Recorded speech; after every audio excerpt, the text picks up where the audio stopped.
For the property, this is, and these are the words to really learn and memorize. Yeah. Meaningful interference. Right.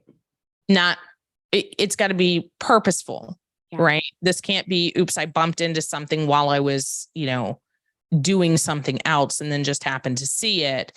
It's you intentionally moved something or bumped something or stood on your tiptoes and looked over something that you weren't supposed to.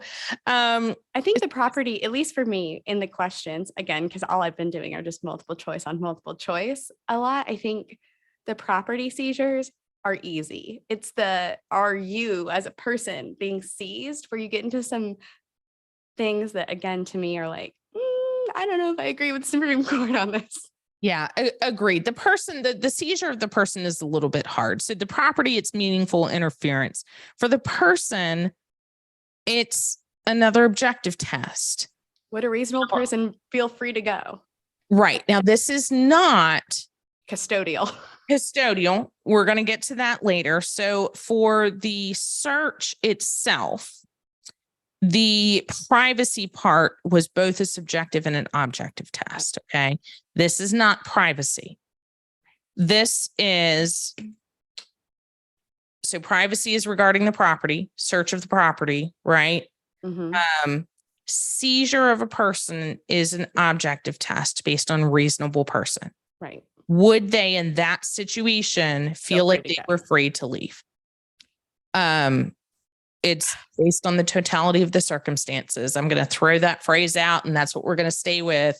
Yeah. So you're doing criminal procedure, work from the Constitution, then go to warrant or no warrant, and then do totality of the circumstances. Yes. That's what you need to remember in your criminal procedure, and probable cause. Remember that. And if you remember probable cause, you've got most of it. I mean, truly. So and this is where I disagree. Again, the Supreme Court of Chelsey feels like the Supreme Court in a lot of these cases that they're like, oh, a reasonable person would feel free to go. I'm like, would they really? Would they really? Because I don't believe that for a second. But again, it's not the Supreme Court of Chelsey. And that's why they tell you, defense attorneys are like, if you're stopped by the police, ask, am I free to go? Am I free to go? Exactly. And that's the hard part, because I agree with you. Some of these don't feel right. They are. It's based on law.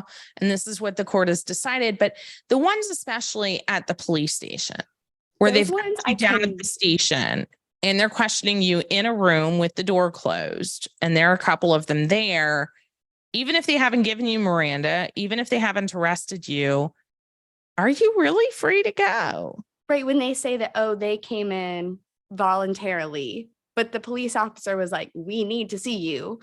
And they put him in the back of their car and they brought him in. Right. Let me give you a ride.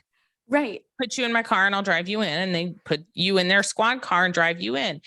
I think a reasonable person would think they can't go.